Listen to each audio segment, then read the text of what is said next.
Get the number of total guests assigned to each table.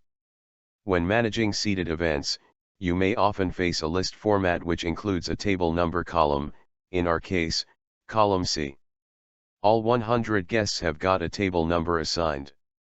You now like to know the total number of guests for each table. Instead of checking this manually, you can use Excel Subtotal and Count feature.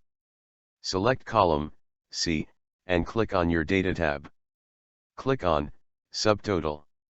Change the setting, Use function, to count. You may also select the checkbox, Page break between groups. Click on OK.